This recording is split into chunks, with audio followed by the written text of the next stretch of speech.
Hi, welcome back to my channel, Beautiful Minutia. If you're new here, my name is Tiffany, and today I wanted to talk about some books that I would rate differently after time. So you've probably been in the same situation before where you read a book and then you rate it on Goodreads or whatever. And then over time, your feelings for that book change and you realize that you either rated it much too highly or way too low because it's really stuck with you. So today I want to talk about some books that I think I rated too low because they've really stuck with me over time. I hope to do another video in the future where I talk about books that were rated highly at the time and then over time I've found them more forgettable or just realized that I didn't connect with them as deeply as I thought I did. So let's go ahead and dive in. The first book that I want to talk about is The Idiot by Fyodor Dostoevsky.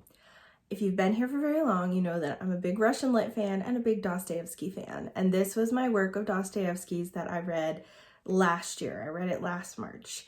And I felt very let down by it, honestly. I loved the first section of it. I thought it was really engaging, really fast-paced, lots of drama, really fun, but ultimately the ending really brought it down for me. At the time that I reviewed it, I think I gave it 3 stars and felt like that was a generous rating, and it was mostly for the first section of the book. At the time, I remember even saying in a wrap-up video, because I read it very shortly after I started my channel, I remember saying, has anyone else read this?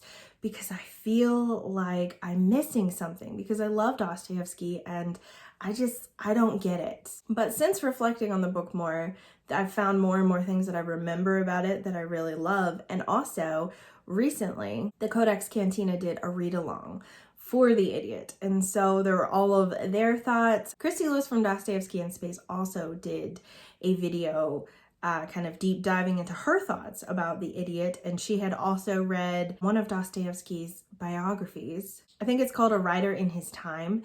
And so that actually gave her a lot of insight as well. And since hearing everyone else talk about it, I'm realizing, yes, there were things that I missed, but unfortunately I did not really have those resources at the time of finishing The Idiot. So like I said, I gave it 3 stars and now I would give it a much higher rating because there's much more of it that I understand, and it actually makes me want to reread it to kind of see a lot of the things that I missed. The next book that I want to talk about is Between Shades of Grey by Ruta Sepetys. And I have talked about this on my channel, although I read it long before I had a booktube channel. I've talked about it a little bit recently, thanks to reading her most recent release, I Must Betray You. So Ruta Sepetys writes YA historical fiction, and she often writes about events or time periods that I don't think are widely written about. So Between Shades of Grey is a World War II historical fiction, but it doesn't have anything to do with Western Europe.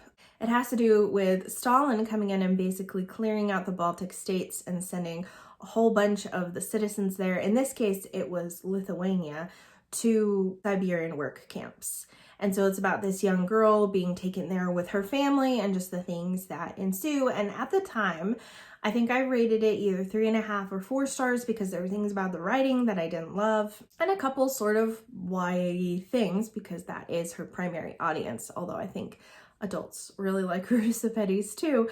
But that book has stuck with me and is by far my favorite Ruta Sepetys. Of course, I've only read a couple other ones. I read Salt to the Sea, which seems to be a lot of people's favorites, but didn't connect super well with me. And then I read I Must Betray You, which was really great, but didn't have the deep characterization, which I think is going to prevent it from being super memorable for me, even though I did enjoy reading it. I connected so deeply with the main character Between Shades of Grey, and I think about that book all the time. In fact, my older sister came and visited earlier this year, and she was looking for a book to read while she was here, and I handed her that book, and I'm like, you're gonna love this, because she loves historical fiction, especially if it's set in World War II. And it was such a different setting for a World War II historical fiction. Of course, she loved it, and it made her cry too. The book was very hard-hitting, very impactful, very emotional, and I definitely connected to it a lot. So even though I rated it lower, now I would definitely give it 5 stars. Another book I want to mention is Martin Chisel Wit by Charles Dickens. So I read this book a couple of summers ago. And it was a reread for me, but the other time that I read it, it was like the first Charles Dickens that I read, and I think I was like 11 when I read it. So I really didn't retain a whole lot of it. So I was looking forward to rereading it, especially because it's one of my dad's favorites. And I enjoyed it when I read it, but it was one of those books that I felt like could have been trimmed down, and one of those times where I agreed with people saying that Dickens is a bit verbose. In addition, it has some rather humorous but lengthy critiques of America, so it's kind of funny to see Charles Dickens' thoughts on America because he has some characters in his book that end up in America. So for those reasons, I rated this lower and said that it just wasn't my favorite Dickens. But again, over time, I think that this has probably my all-time favorite Dickens characters in them. I absolutely love Tom Pinch. He's kind of my hero, especially in his sense of seeing the good in everyone and just defending people to the end, even people who maybe he shouldn't be defending. And then also, of course, Mark Tapley, who believes that he's always happy because he's never gone through anything that bad, and he continues to feel that way. Even though he goes through some really trying circumstances, he's just like, oh, it wasn't that bad. That's the reason why I'm so happy, is because I've never gone through anything that bad. And I just love his optimism and his happy outlook on life. In addition, Seth Pecksniff, one of the main villains in the story, is like this incredibly self-righteous, gaslighting narcissist. And I feel like he is so well written. I think about him all the time, like, my goodness. And then, you know, there's some transformation and character growth that happens in some characters as well that I'm not going to share because I feel like that would be a little spoilery, but I just love this, and it ranks as one of my favorite Dickens now. Even though it's been several years since I've read it, I'm just like, wow, the characters in that story have stuck with me more than characters in most of Dickens' other stories, despite the fact that this was one of my lowest rated Dickens when I read it. Book number 4 that I want to talk about is actually the book that kind of spurred this video on for me, and that is The 7.5 Deaths of Evelyn Hardcastle. Krista from Books and Jams had made a TBR saying that she was going to read this, and I think she actually had a wrap-up video recently where she talked about her thoughts on it. And originally when I read it, I almost DNF'd it in the first 100 pages because it's very confusing. It's a mystery, but it's very unique, and it's written in the fact that this man, he wakes up and he has no idea who he is. He doesn't remember anything at all, and he finds out that this person is going to be murdered, Evelyn Hardcastle, and he has to figure out who the murderer is, and he has a certain amount of days to do it, and every day when he wakes up, he is in a different person's body.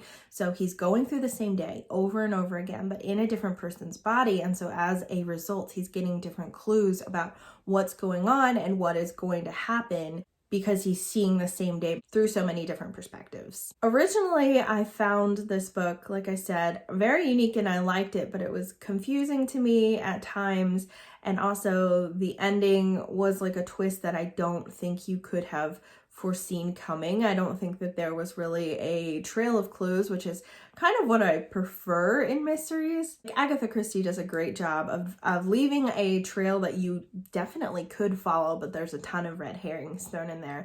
And that's typically the kind of mystery that I prefer. So as a result, I definitely didn't consider this a 5-star read.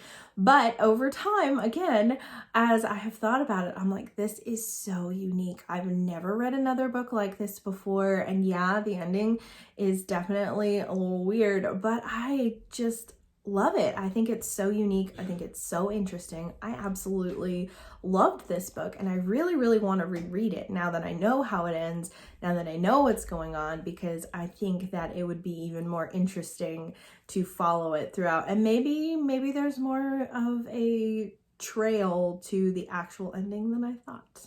The next book that I want to talk about is Sweet Bean Paste, and I don't remember who the author of that is, but I'll have a cover up here. It's actually translated from Japanese into English.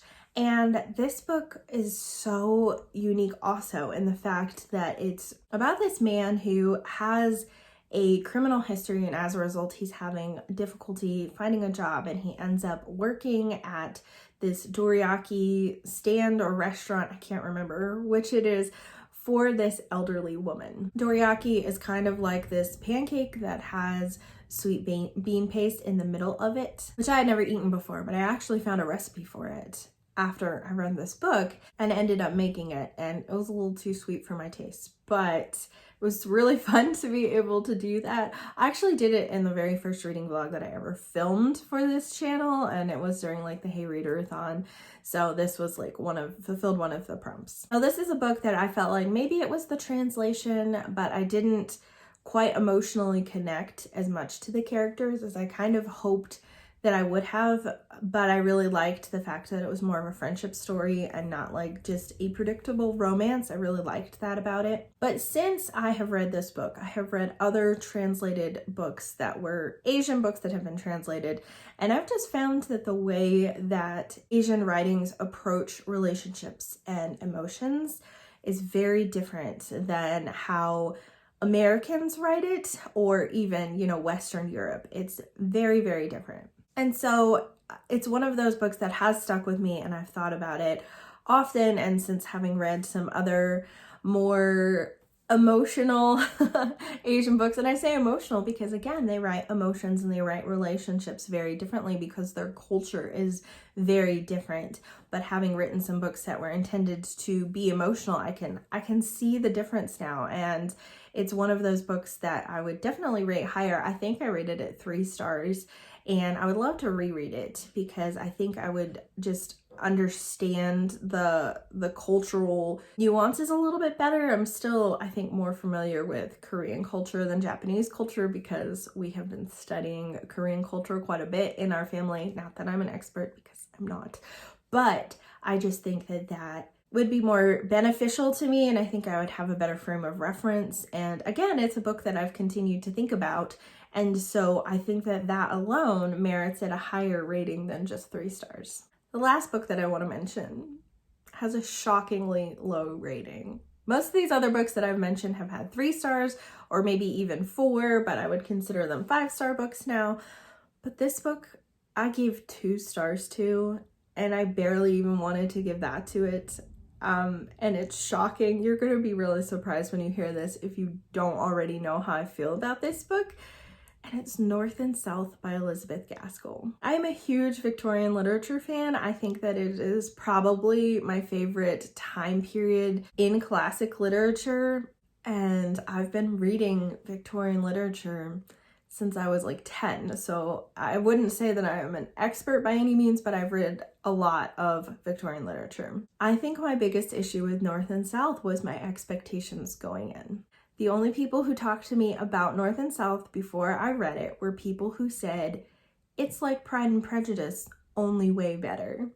And that is not an accurate representation of this book at all. So I was bound to go in with disappointment when I have those kind of expectations set for me. Elizabeth Gaskell is a totally different writer than Jane Austen. Her style tonally is very different. Jane Austen tends to be very witty, very clever, making fun of the societal expectations of the day. Elizabeth Gaskell, I would say, is much deeper in her character work and also much deeper in how she examines societal expectations of the day.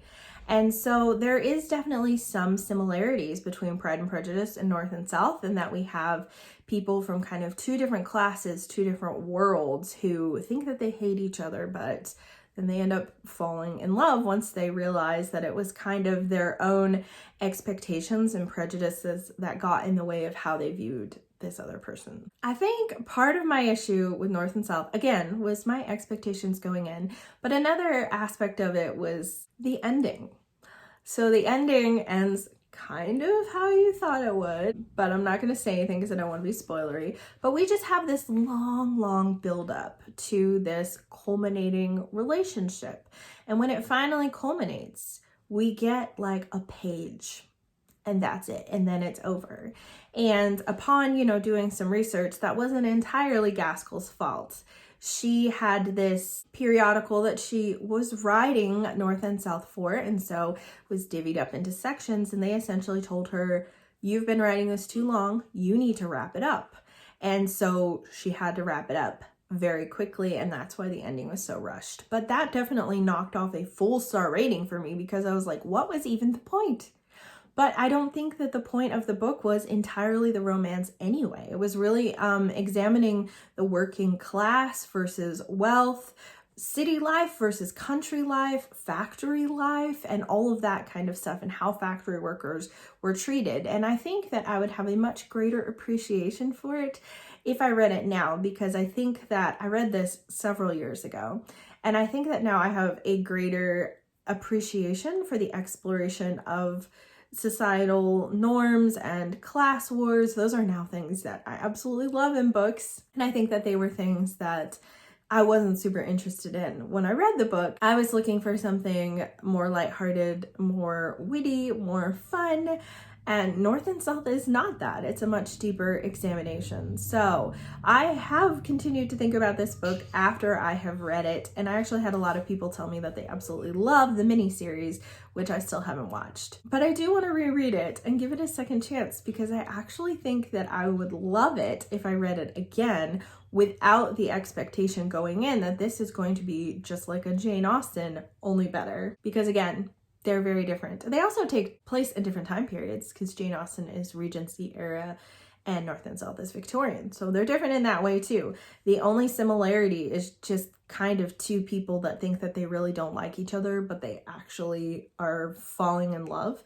And that is really the only similarity between the two books. But again, I think it's very shocking how low of a rating I gave to that for someone who loves Victorian literature and loves the kind of books that Elizabeth Gaskell writes. I think that, yeah, people would be very shocked to find out that that has a 2-star rating from me on Goodreads.